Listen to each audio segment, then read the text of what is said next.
23वें तीर्थंकर पार्श्वनाथ जी। इसी जम्बूद्वीप के दक्षिण भरत क्षेत्र में एक सुरम्य नाम का बड़ा भारी देश है।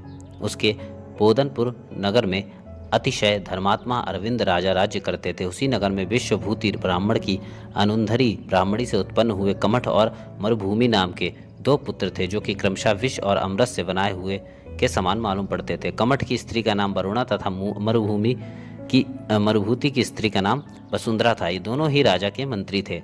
एक समय किसी राज्यकार से मरुभूति बाहर गया था, तब कमठ मरुभूति की स्त्री वसुंधरा के साथ व्यभिचारी बन गया। राजा अरविंद को यह बात पता चलते ही उन्होंने उस कमठ को दंडित करके देश से बाहर निकाल दिया।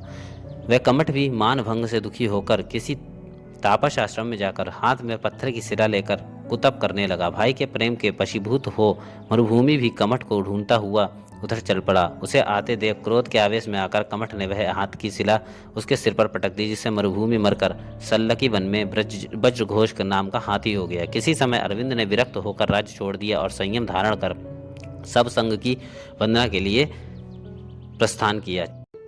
चलते चलते वे उसी वन में पहुंचकर सामयिक के समय प्रतिमा योग से विराजमान हो गए। वह हाथी संग में हाहाकार करता हुआ अरविंद महाराज के सन्मुख आकर मारने के लिए दौड़ा। तत्क्षण ही उनके वक्षस्थल में वत्स के चिन्ह को देखते ही उसे पूर्व भव संबंध का स्मरण हो आया। अब वह पश्चाताप से शांत होता हुआ चुपचाप खड़ा रहा। अनंतर अरविंद मुनिराज ने उसे धर्मोपदेश देकर श्रावक के व्रत ग्रहण करा दिए। उस समय से वह हाथी पाप से डरकर दूसरे हाथियों द्वारा तोड़ी हुई वृक्ष की शाखाओं और सूखे पत्तों को खाने लगा। पत्थरों के गिरने से अथवा हाथियों के समूह के संगठन से जो पानी प्रासूख हो जाता था, उसे ही वह पीता था तथा प्रोष धोपवास के बाद पालना करता था। इस प्रकार चिरकाल तक महान तपस्या करता हुआ वह हाथी अत्यंत दुर्बल हो गया। किसी दिन वह हाथी पानी पीने के लिए वेगवती नदी के किनारे गया और कीचड़ में गिरकर फंस गया, निकल नहीं सका। वहां पर दुराचारी कमठ का जीव मरकर कुक्कुट सर्प हुआ था।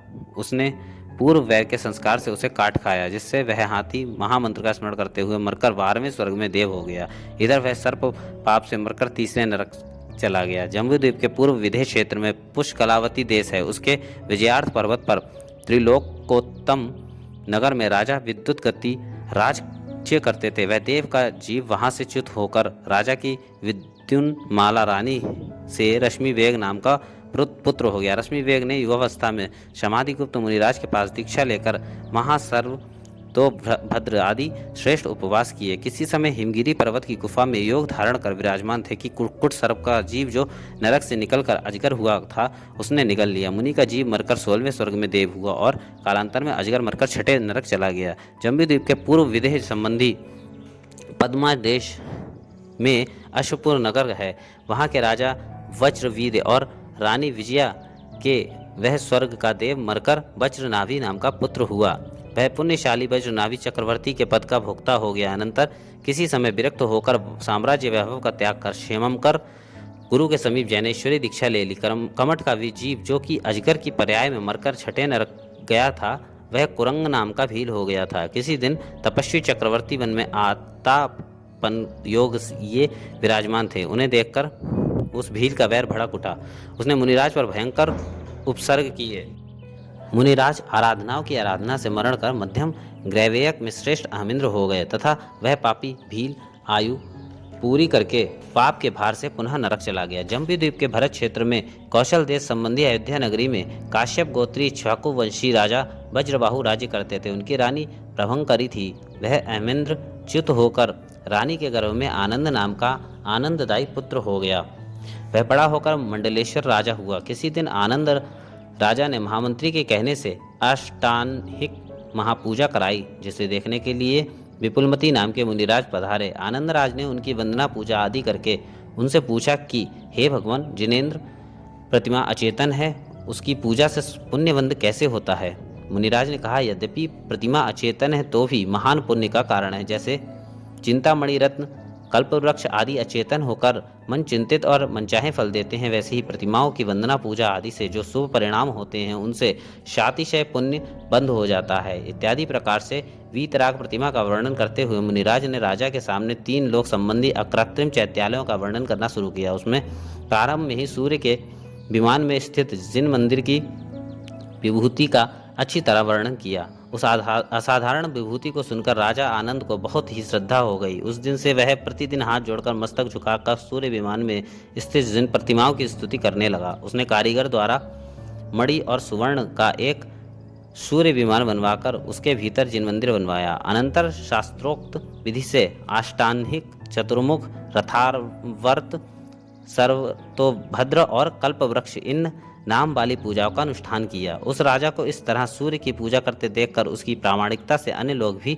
स्वयं भक्तिपूर्वक सूर्यमंडल की स्तुति करने लगे। आचार्य कहते हैं कि इस श्लोक में उसी समय से सूर्य की उपासना चल पड़ी है। किसी दिन आनंद राजा ने अपने सिर पर एक सफेद बाल देखा था। क्षण विरक्त होकर पुत्र को राज्य वैभव देखकर समुद्रगुप्त मुनिराज के पास अनेक राजाओं के साथ दीक्षित हो गए। उन्होंने 11 अंगों का अध्ययन किया और 16 कारण भावनाओं के चिंतवन से तीर्थंकर प्रकृति का बंध कर लिया। आयु के अंत समय वे धीर वीर शांत मना मुनिराज प्रायोपगमन संन्यास लेकर ध्यान में लीन थे। पूर्व जन्म के कमठ का जीव नरक से निकलकर वहीं सिंह हुआ था, सो उसने आकर उन मुनि का कंठ पकड़ लिया। सिंहकृत उपसर्ग से विचलित नहीं होने वाले ये मुनिराज मरण कर अच्युत 16वें स्वर्ग के प्राणत नामक विमान में इंद्र हो गए। वहां पर उनकी आयु 20 सागर की थी। 3.5 हाथ ऊंचा शरीर था। वे वहां दिव्य सुखों का अनुभव कर रहे थे। उधर सिंह का जीव भी आयु पूरी करके मरकर नरक चला गया और वहां के भयंकर दुखों का चिरकाल तक अनुभव करता रहा।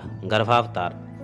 इस जम्बूद्वीप के भरत क्षेत्र संबंधी काशी देश में बनारस नाम का एक नगर है। उसमें काश्यप गोत्रीय राजा विश्वसेन राज्य करते थे। उनकी रानी का नाम ब्राह्मी था। जब उन 16वें स्वर्ग के इंद्र की आयु 6 मास की अवशेष रह गई थी, तब इंद्र की आज्ञा से कुबेर ने माता के आंगन में रत्नों की धारा बरसाना शुरू कर दी थी। रानी ब्राह्मी ने 16 स्वप्न पूर्वक वैशाख कृष्ण तृतीया के दिन इंद्र के जीव को गर्भ में धारण किया था। 9 मास पूर्ण होने पर पौष कृष्णा एकादशी के दिन पुत्र का जन्म हुआ था। इंद्रादि देवों ने सुमेरु पर्वत पर ले जाकर तीर्थंकर शिशु का जन्माभिषेक करके पार्श्वनाथ यह नामकरण किया था। श्री नेमिनाथ के बाद 83,750 वर्ष बीत जाने पर इनका जन्म हुआ था। इनकी आयु 100 वर्ष की थी, जो कि इसी अंतराल में सम्मिलित है। प्रभु की कांति हरित वर्ण की एवं शरीर की ऊंचाई 9 हाथ प्रमाण थी। ये उग्रवंशी थे। 16 वर्ष बाद नव यौवन से युक्त भगवान किसी समय क्रीड़ा के लिए अपनी सेना के साथ नगर के बाहर गए। कमठ का जीव, जो कि सिंह पर्याय से नरक गया था, वह वहां से आकर महीपाल नगर का महीपाल नाम का राजा हुआ था। उसी की पुत्री ब्राह्मी बामा देवी भगवान पार्श्वनाथ की माता थीं। यह राजा भगवान के नाना किसी समय अपनी पत्नी के वियोग में तपस्वी होकर वहीं आश्रम के पास वन में पंचाग्नियों के बीच में बैठा तपस्या कर रहा था। देवों द्वारा पूज्य भगवान उसके पास जाकर उसे नमस्कार किए बिना ही खड़े हो गए। यह देखकर वह खोटा साधु क्रोध से युक्त हो गया और सोचने लगा, मैं कुलीन हूँ, तपोवृद्ध हूँ और इसका नाना हूँ, फिर भी इस अज्ञानी कुमार ने अहंकारवश मुझे नमस्कार नहीं किया है। क्षुभित हो उसने अग्नि में लकड़ियों को डालने के लिए पड़ी हुई लकड़ी को काटने हेतु अपना फरसा उठाया। इतने में ही अवधि ज्ञानी भगवान पार्श्वनाथ ने कहा, इसे मत काटो, इसमें जीव हैं। किंतु मना करने पर भी उसने लकड़ी काट ही डाली। तत्क्षण ही उसके भीतर रहने वाले सर्प और सर्पिणी निकल पड़े और घायल हो जाने से छटपटाने लगे। यह देखकर प्रभु के साथ स्थित शुभम कुमार ने कहा कि तू अहंकारवश है, कुतब करके ताप का ही आश्रय कर रहा है।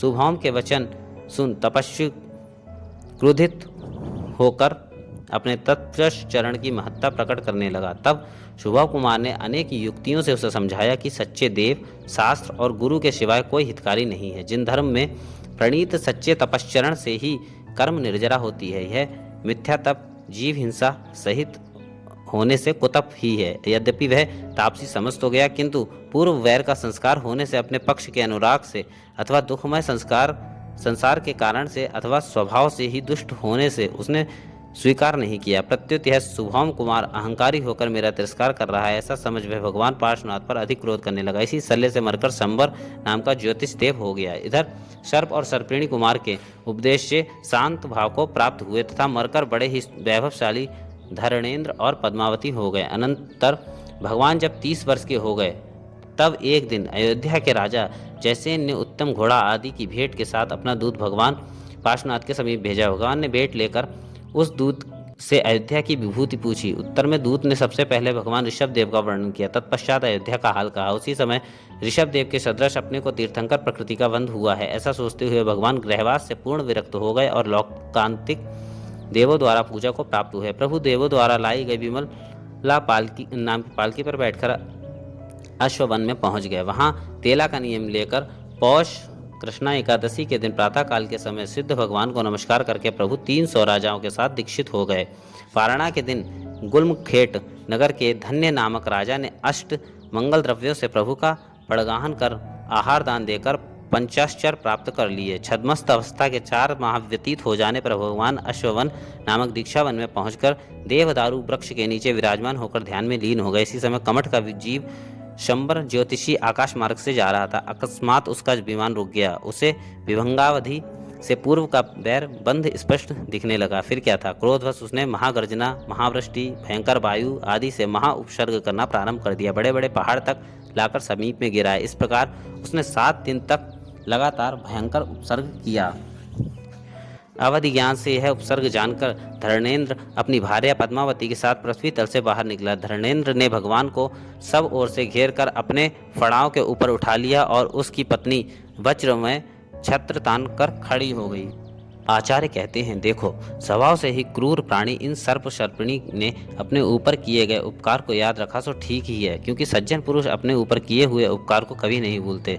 तदनंतर ध्यान के प्रभाव से प्रभु का मोहनीय कर्म क्षीण हो गया, इसलिए वैरी कमठ का सब उपसर्ग दूर हो गया। मुनिराज पार्श्वनाथ ने चैत्र कृष्ण चतुर्थी के दिन प्रातः काल के समय विशाखा नक्षत्र में लोकालोक प्रकाशी केवल ज्ञान को प्राप्त कर लिया। उसी समय इंद्रों ने आकर संवत्सरण की रचना करके केवल ज्ञान की पूजा की। संबर नाम का देव भी काल लब्धि पाकर उसी समय शांत हो गया और उसने सम्यक दर्शन प्राप्त कर लिया। यह देख उस वन में रहने वाले 700 तपस्वियों ने मिथ्या दर्शन छोड़कर संयम धारण कर लिया। सभी शुद्ध सम्यक दृष्टि के हो गए और बड़े आदर से प्रदक्षिणा देकर भगवान की स्तुति भक्ति की। आचार्य कहते हैं कि पापी कमठ के जीव का कहाँ तो निष्कारण वैर और कहाँ ऐसी पार्श्वनाथ की शांति। इसलिए संसार के दुखों से भयभीत प्राणियों को वैर विरोध का सर्वथा त्याग कर देना चाहिए। भगवान पार्श्वनाथ के संवत्सरण में स्वयंभू को आदि लेकर 10 गणधर थे, 16,000 मुनिराज, सुलोचना को आदि लेकर 36,000 आरिकाएं, 1 लाख श्रावक और 3 लाख श्राविकाएं थी। इस प्रकार 12 सभाओं को धर्मोपदेश देते हुए भगवान ने 5 मास कम 70 वर्ष तक विहार किया। अंत में आयु का 1 माह शेष रहने पर विहार बंद हो गया। प्रभु पार्श्वनाथ सम्मेदाचल के शिखर पर 36 मुनियों के साथ प्रतिमा योग से विराजमान हो गए। श्रावण शुक्ला सप्तमी के दिन प्रातः काल के समय विशाखा नक्षत्र में सिद्ध पद को प्राप्त हो गए। इंद्रों ने आकर मोक्ष कल्याणक उत्सव मनाया। ऐसे पार्श्वनाथ भगवान हमें भी संपूर्ण प्रकार के उपसर्गों को सहन करने की शक्ति प्रदान करें।